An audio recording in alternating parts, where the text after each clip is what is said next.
and Representative Abercrombie, and members of the committee. I appreciate the opportunity to testify before you. As stated before, my name is Lisa Pellegrini. I'm the first selectman of the town of Somers, and I also chair CCM's Public Health and Welfare Committee. I'm testifying on behalf of the Connecticut Conference of Municipalities, which is CCM. And as you know, CCM is Connecticut's statewide associations of towns and cities representing over 95% of Connecticut's population. We appreciate the opportunity to testify on bills of interest to cities and towns. And I'd like to concentrate this talk on HB 6675, an act concerning a Department of Social Services liaison to municipal officials.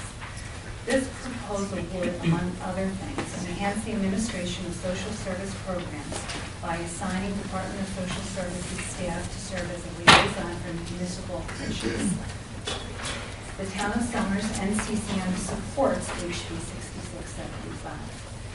Municipal officials often function as a point of contact to DSS for local residents, and as a result experience certain challenges or what I'd like to call opportunities for improvement when interacting with state-assigned caseworkers. HB 6675 is a common sense approach to strengthening Connecticut's local-state partnerships and streamlining communications as municipal officials assist residents in acquiring the valuable services provided by DSS. Designating DSS-served staff as a direct contact for municipal officials would be a cost-effective and improved management practice toward achieving a shared service, ensuring a broad range of services are delivered to elderly, people with disabilities, families, and individuals who need assistance in maintaining or achieving their full potential for self-direction, self-reliance, and independent living. CCM urges the committee to favorably report HB 6675. Thank you. Thank you. Thank you, Madam Chair, and thank you for your testimony. What do you think let me back up. How many towns, and again, just a general approximation, out of 169 towns, how many towns in the state of Connecticut have their own human service department? I don't know. I don't have that figure for you. Would probably get it, but I know that there are some towns that don't have anybody. And I can report from my end, we have one person that does a couple of different jobs. So they do social services, they do the senior center, they do the elderly bus transportation, and until probably a couple of months ago, they also did the recreation program.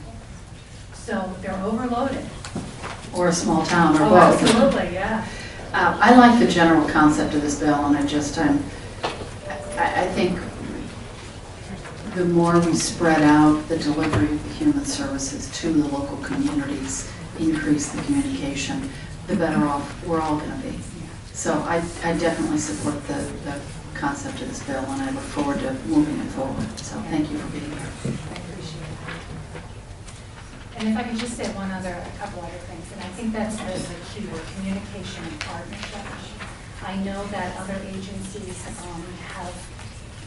picked a liaison for municipalities, and it's been just such a wonderful, wonderful breath of fresh air. It really has.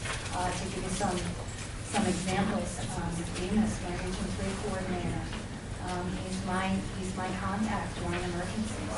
It just streamlines the communication and makes sure that things don't get forgotten. The other thing would be OPM. We do have a liaison through Able to Home. So for all the different programs and all the different questions that we have, we can go to one person and it just streamlines the communication. So your communication point person for DEMIS, is that someone from a regional action council, or That's is it separate from that? Yes, it's from the Department of Emergency Management and Homeland Security, and basically it's divided up. I think it's 5 different regions.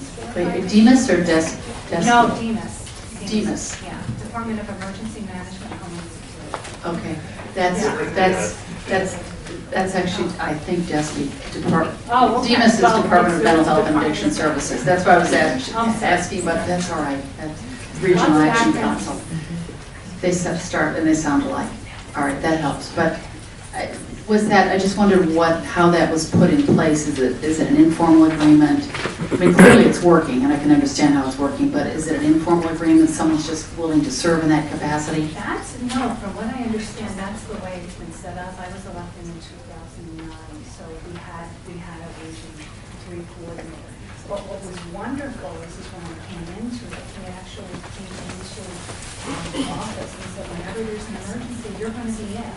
So these are the things that you need to know, and these are your contacts. So this is the training that your staff will need. This is the things that you need to know. And it really helps out in your career. So we're looking for a partnership. And again, this was somebody, did DESPE designate this program throughout the state? To be honest, I don't know. Oh, it's a federal. Okay. Okay. Let me write that down. And is it just Summers, or is it multiple Each towns? town is involved. So this one person represents, Well, serves? no, it's broken out into different regions. Okay. So there is a model for this. Absolutely. And that's why it's not that, we will be asking for 169 different names. What we'd like is if we can do it maybe on a probation basis, just have, build out the model, maybe we'll come to that, different names. Perhaps along the cogs. Yeah, We've just done the absolutely. cogs. Yeah. Okay. Very good thought. Similarities, things like that. Great. Thank you. Thank you, Madam Chair. Good afternoon, how are you? I think it's great. The model is there. The concern for the municipalities is there. Basically with the schools also, social workers within the schools having the ability to reach out to a liaison or somebody to get services that are needed has been a real strain on the school systems. And I think what you just, Representative Wood and Abercrombie, I heard him touch on, is the COGS. It's a perfect way to go forward with it because we're all trying to regionalize and make it work together so that, cost efficiencies. I think we need to try it. There's so many people out there that need services but don't know how to get it. They need somebody that they can reach out to. And having the regional centers of just DSS and having just 211 be the call, it just doesn't work all the time. You need the person-to-person touch. And I appreciate you coming forward and testifying, so thank you. Thank you.